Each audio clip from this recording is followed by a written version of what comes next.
Hello everyone, in this video we are going to see how to do effective data processing using SparkSQL. PySpark is a Python API for Apache Spark, a distributed computing framework that enables big data processing.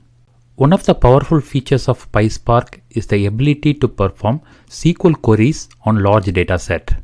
With PySpark, user can create Spark data frame and can query using SparkSQL. SparkSQL is a module in Apache Spark that provides programming interface and SQL query engine for data stored in Spark-supported data sources. It allows users to query the data stored in Spark RDDs, Apache Hive, Parquet, JSON, and JDBC sources. Now let's see some of the advantages of using SparkSQL. SparkSQL provides simple interface, making it easier for data scientists and engineers to work with large dataset. The user can query the data using familiar SQL syntax. The next advantage is performance. SparkSQL takes advantage of Spark powerful engine to perform data processing tasks quickly and efficiently. The next advantage is support for different data sources. SparkSQL supports wide range of data sources including Apache Hive, Avro, Parquet, ORC, JSON, and JDBC. Register the Spark data frame.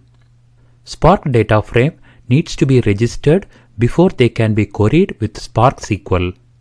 If you want to query a Spark data frame, first we need to create a temporary table. In order to create a temporary table, we can use create or replace temp view method. This method takes a single string parameter which is the desired name of the table. As a next step, we can use spark.sql method to perform SparkSQL operations. Now let's see the practical implementation. As a first step, I'm initializing my Spark session. My Spark session is up and running. Next, I'm going to declare my data set.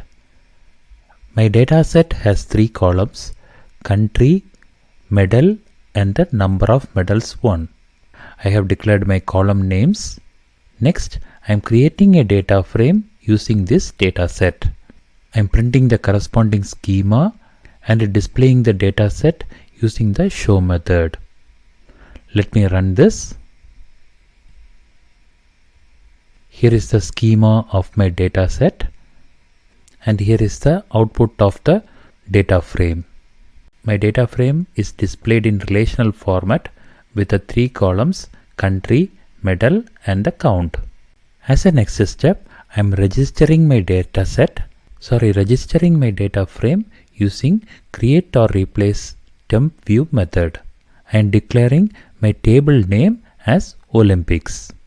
Let me run this. We have successfully registered the data frame. Once we have registered the data frame, we can query using the spark.sql method. I have selected the first 2 columns from the Olympics temporary table, and I am displaying the result using the show method. Let me run this. Here is the result of the spark.sql method. It displays the same result of what we see in the data frame result. Using spark.sql method, we can query the data frame. Next, I am displaying the top 5 rows of the data frame using spark.sql method and by using PySpark code.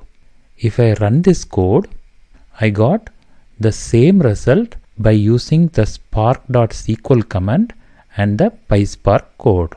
Both returns the same result.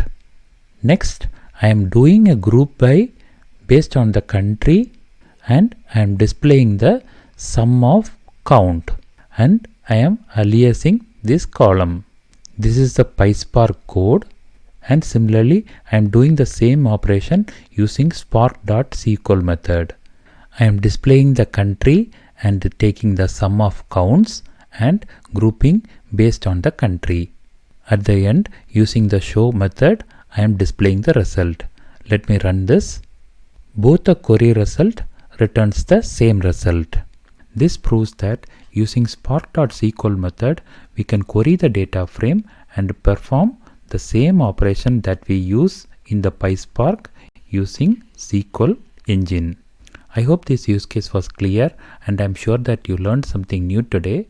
If you do like this video, please consider to subscribe, and I will see you in yet another interesting video. Thank you.